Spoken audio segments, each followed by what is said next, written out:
la nouvelle façon de visualiser tes journées.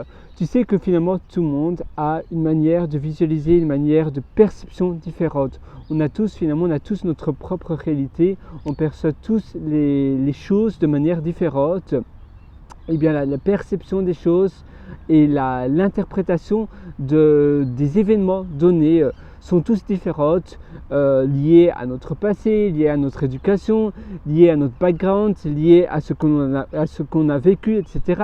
Et donc, pour une chose donnée, on va voir ce phénomène de manière différente.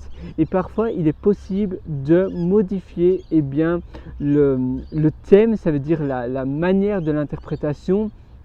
Il est possible de modifier l'événement donné, tout simplement en remodifiant, en reframant, donc on appelle cela le reframing. Ça veut dire qu'on peut remodifier ces façons de percevoir les choses tout simplement il y a un événement là donné qui vient de se passer et évidemment ton cerveau va faire appel à des choses déjà vécues qui sont similaires à cet événement. Mais tu peux tout simplement te forcer à revoir cette visualisation différente en faisant des exercices de reframing. Ça veut dire que tu vas par exemple maintenant essaie de faire cet exercice, essaye de voir s'il n'y a pas une autre manière, un autre champ du possible donné. Donc il y a un événement récemment qui s'est passé et tu l'as mal vécu. Et essaye de voir si tu ne peux pas le visualiser d'une manière gratifiante ou qu'est-ce que tu peux en retirer de cet événement donné. Si tu ne peux pas en retirer quelque chose de bien et pourquoi tu l'as vu de cette manière-là. Mettons, tu vois un film, tout le monde, que tu demandes à tes amis, à ton entourage, s'ils ont bien aimé ce film, il y a souvent des choses qui vont ressortir de ce film, qui vont t'en parler, qui vont être différentes du tien.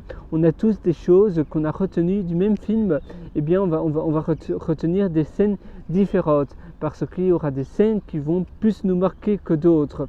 Et c'est exactement pareil. On a tous finalement des choses qui vont nous marquer plus que d'autres. Et c'est la même chose quand tu marches dans la nature, il y a des personnes qui vont préférer la nature et d'autres personnes qui vont moins aimer la nature. Et en incitant et en mobilisant finalement ton cerveau à visualiser plus de choses d'une thématique plus différente, tu vas finalement entraîner ton cerveau à être plus rivé sur certaines données. C'est-à-dire que si pendant un mois tu passes vraiment tes journées à apprendre plus de la nature, etc. Après que tu vas te promener dans la nature, ton cerveau va plus mettre en valeur des choses liées à la nature. Même si avant la nature ça ne te parlait pas du tout, si après tu essayes dans le futur, tu essaies de beaucoup plus te mobiliser sur la nature et sur le changement climatique par exemple, après ton cerveau va en marchant dans la nature, en marchant dans des parcs, tu vas penser, tu vas voir plus de choses qui sont par définition liées à la nature. Si avant tu t'en fichais du business et de l'entrepreneuriat, si tu voyais des émissions sur l'entrepreneuriat, peut-être que ça n'allait pas plus te marquer que ça. Mais si après tu as peut-être ton frère, ta soeur ou d'autres membres de ta famille qui sont à fond dans l'entrepreneuriat, peut-être que tu vas beaucoup plus penser et ça va peut-être te faire penser à des choses que tu viens d'apprendre sur l'entrepreneuriat et tu vas avoir un champ différent. Donc ça veut dire que finalement reframer et entraîner ton cerveau et ton inconscient finalement à des choses qu'il n'avait pas l'habitude de faire va finalement t'ouvrir des portes que tu n'avais pas ouvertes auparavant.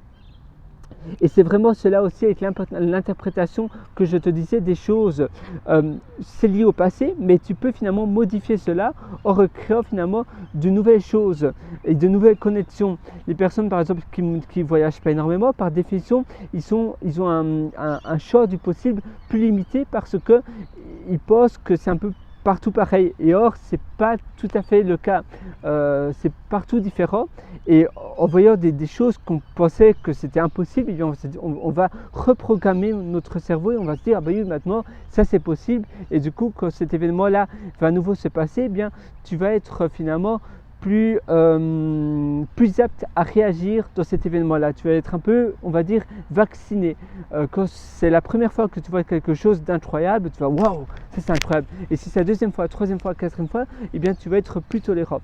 Et c'est parfois intéressant, de manière positive, de s'entraîner sur certaines choses comme ça pour s'ouvrir eh bien plus de champs possibles et pour justement ouvrir des choses que tu n'avais pas eu l'occasion de voir avant. Et c'est ça aussi, ça te permet d'être plus créatif et d'avoir un champ différent, donc un peu comme des jumelles ou un peu comme un zoom d'un appareil photo que tu vas ouvrir, dézoomer et resserrer, donc faire un zoom et dézoomer, etc., etc.